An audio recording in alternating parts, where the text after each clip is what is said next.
لينا وحبايبنا المصريين اللي طلبوا مني ان انا اعمل فسيخ كميه قليله عشان يجربوا وخايفين يعملوا كميه كبيره. الفيديو ده عباره عن فسيختين اتنين او سمكتين اتنين، ودي النتيجه النهائيه. شايفينه احمر ومفصص وطري زي الزبده ازاي، ما شاء الله تبارك الله. في الفيديو ده تعليمي بحت، هتعرفي تعملي الفسيخ وما تشتريهوش من بره، صحي بدون بكتيريا، تكليم، ما يجيلكيش نزله معويه او مشاكل معويه لا قدر الله. عايز اقول كمان الفيديو ده طويل شويه بس عشان هو تعليم والمعلومات توصل. في البدايه خالص اول خطوه هتجيبي سمك بوري طازه من عند السماك. لو متلج او بايت عنده ما تشتريهوش، تجيبي سمك بوري طازه حجم كبير زي ما محمد ما بتوريكي كده. الخطوه الثانيه هتشطفيه تحت الحنفيه وتحطي في خياشيمه ميه وتحطيه في شفشق كده لحد ما يصفي الميه بتاعته في الثلاجه لمده 10 ساعات. تمام، يبقى هنحطه في التلاجة عشان الدنيا حر لمدة 10 ساعات بعد ما شطفناه من المية وحطينا في الخياشيم بتاعته مناديل. مكوناتنا ملح رشيدي ومعلقة من الكركم ومعلقة من الشطة وربع كوباية زيت. يبقى دول أول خطوتين. الخطوة التالتة هننشف الدم اللي خارج من الخياشيم كويس جدا جدا جدا، ودي مرحلة أساسية ومهمة، هي ديت اللي بتعمل البكتيريا الضارة واللي بتعمل العفونة في السمك. والتنشيف بيتم زي ما انتم شايفين قدامكم اهوت عن طريق المناديل، بتنشف الخياشيم من أي دم نازل منها. ده بعد 10 ساعات مرورا في التلاجة، أنا عملته قبل العيد ولسه مطلعه من كام يوم اهو يا جماعة. تمام كده، يبقى دي الخطوة الثالثة ان انا هنشف السمك. الخطوة اللي بعد كده ايه؟ الرابعة، همسك السمكية من الظهر هدوس عليها زي ما انتم شايفين كده من ظهرها مش من بطنها عشان ما نخرجش احشائها. والحركة ديت بتعمل ايه؟ بتخلي سلسلة الظهر تتحرك من مكانها، بالتالي تتفسخ بسرعة ويطلع طري زي الزبدة. دي الخطوة الرابعة. نخش بقى في مكوناتنا والشيء الاساسي والمهم، ملح رشيدي. بنجيبه منين؟ من عند العطار، الكيلو ب 4 جنيه 5 جنيه. معلقة من الكركم ومعلقه من الشطه. اوعوا تجيبوا شطه ناعمه، دي قرون شطه وبنطحنها عندنا في البيت. الشطه الناعمه يا جماعه بتبوظ الفسيخ.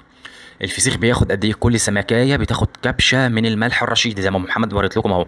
يعني السمكتين خدت قبضتين، عملت 10 سمكات يبقى 10 قبضات. انا قبل كده كنت عامل الفسيخ عامل كميات كبيره والناس طبعا كانت خايفه. يبقى الفسيخ دوت عشان اعلمك ازاي تعملي فسيخ في البيت ما تشتروهوش وما تخافيش، كميه قليله اهي. حطينا الملح الرشيدي قبضتين على معلقه الكركم على معلقه من الشطه القرون وانا فارمها ومعلقتين من الزيت عشان نقلبهم على بعض كده يبقوا متماسكين.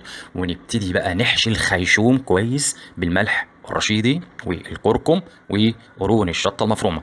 معلش بكرر عشان انا مش بعد كده او بعد الفيديو ده مش هوريكم بقى، يعني خلاص انا عامل فيديوهات كتير جدا للفسيخ، صفحه اتشهرت بالفسيخ. وبعدين نحشي البق بتاع السمكه برضو ملح. يبقى الخيشومين اهمت بنفتحهم، شايفين باينه ان هي حمرا وطازه ازاي؟ نحشيها من الملح الرشيد دوت، وكمان بنحشي البق. طيب جميل جدا. بعد ما خلصنا اهو السمكتين هنجيب ايه؟ انا ما بحطش في برطمان ولا بحط في صفيحه، انا بفسخ في شنط. بنروح نجيب ربع كيلو شنط اسمها شنط صيدليه عشان الشنط تنجح معاكي ويطلع فسيخ طري زي الزبده. انا شفت في اول الفيديو وكل الفيديوهات، انا على فكره انا بفسخ في الشنط كميات كبيره بال10 وبال15 وبال20 كيلو. بجيب الشنطه اهي وبحط في الارضيه رشه صغيره من الملح الرشيدي واحط سمكه والتانيه عكسها. خطوه مهمه جدا جدا ايه هي؟ ان احنا نفرغ الهواء. تمام، مع احترامي طبعا للناس الفسخانيه المشهورين في كفر الشيخ، احنا ما بنفسخش في برطمانات خشب ولا اي حاجه. انا بفسخ في الشنط وبحط زيت عشان يساعدني على العزل الحراري ويخرج لي الهواء ويحافظ لي على السمكه. الزيت ده مهم جدا. كمان زي ما قلت انا بختلف عن بره في ايه؟ ما بينشفش السمكه من الدم. عشان كده انا بقول ده فسيخ صحي، عشان كده بقول فسيخ مش هيتعبك، مش هيجيب لك ضرر. هو مجرد ان انت بتاكل فسيخ متخلل، طعمه جميل جدا جدا، مفيش فيه اي ضرر نهائي. بتلف ام محمد الفسيخ في كام شنطه؟ في 5 اكياس. جميل جدا، وانا كاتب في على الشاشه اهو خروج الهواء من الكيس. بعد ال5 اكياس بالبلاستيك راب هتلفه.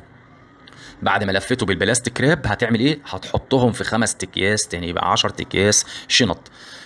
انا ماشي معاك واحده واحده خطوات بالترتيب، ما حدش يقول لي بقى ايه ليه كل الشنط دي كلها انا بعمل كذا. دي جماعه طريقتي وناس كتير جربتها، في ناس عملت الشغل ده وكلت من ورانا لقمه عيش وكان ربنا جعلنا سبب في فتح ابواب رزق للناس. جربوا الطريقه، طريقه امنه جدا، فسيخ فعلا صحي وطري وزي الزبده. احنا عملناه في الحر، يعني كان قبل العيد ب 10 ايام بالظبط. قعدت قد ايه؟ قعدت 10 ايام وادي اللفه شكلها نهائي.